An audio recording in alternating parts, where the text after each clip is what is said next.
Locket क्या घर में हारी दई पाচ্ছে लॉकेट क्या घर में हारी दई पाচ্ছে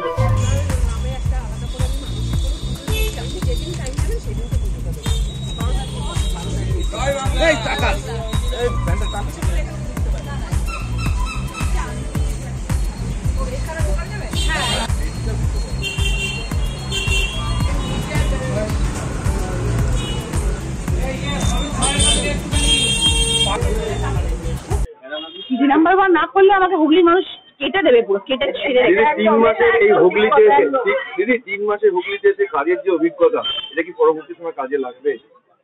কাজের অভিজ্ঞতা মানে একটা প্রচার করেছি, এখন আমি কাজ করিনি কিছু।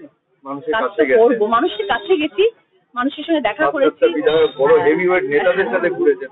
যে বেঁচেছিল আপনার প্রচারে। একদম দিদি, আমি যেটা বলছি সেটা হচ্ছে এত মিম হয়েছে, ধোঁয়া দই থেকে শুরু করে আপনার হাসি পর্যন্ত, মানুষ তারপরে উপস্থান করে আপনাকে জিতিয়ে আনলো হুগলি থেকে। যারা ভোট দিল তাদের কি বার্তা দেবেন, আর যারা দিল না আপনাকে ভোট, তাদের কি বার্তা? যারা ভোট দিলেন তাদের কাছে আমি চিরকৃতজ্ঞ, আর যারা ভোট দিলেন না তারা 5 বছর পর আবার ভোট দেবেন। তাহলে কি আপনার মিমটাই কি হুগলিবাসী ওটাই হিট করলো, হুগলি নাম্বার 1 করে? হয়তো তাই না, হিট করেছে কিনা জানি না, কিন্তু অনেক বেশি পাবলিসিটি করে দিয়েছে, সেই জন্য ধন্যবাদ যারা এই মিমটা করেছিলেন। বলছি যে এই সিঙ্গুরের শিল্প বা অন্য জায়গায় শিল্প কর্মসংস্থান একটা বড় সমস্যা। নিশ্চয়ই সমস্যা নিয়ে আলোচনা করা হবে। দিদি আছেন, দিদি নিশ্চয়ই দিদি এতদিন করতে পারেননি হয়তো কিছু, কারণ দিদির কোনো লোক এখানে ছিলেন না, এখন দিদির মানুষ চলে এসছে এখানে, নিশ্চয়ই কাজ হবে, নিশ্চয়ই কাজ। দিদি প্রথম দিন সিঙ্গুর থেকে যাত্রা শুরু, একদম মায়ের ওই মন্দির লকেট ক্যাং ঘর হারিয়ে দই পাচ্ছে দিদি, একদম যেটা সিঙ্গুর থেকে যাত্রা শুরু করেছিলেন ঢাকাতে কালীবাড়ি থেকে, আর সেই আবার এক মায়ের মন্দিরে যাত্রা শেষ করে প্রণাম করে যাত্রা পথ নতুন দিল্লি মানুষের কাছে কি?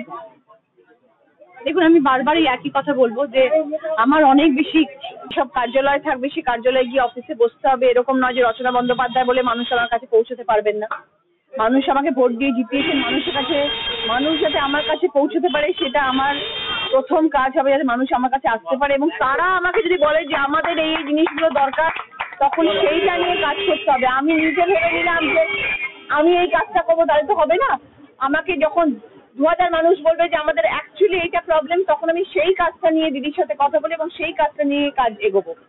তো সেটা দিন আগে কার্যালয়ে বসতে হবে এবং মানুষদেরকে ডেকে মানুষের সাথে কথা বলতে হবে।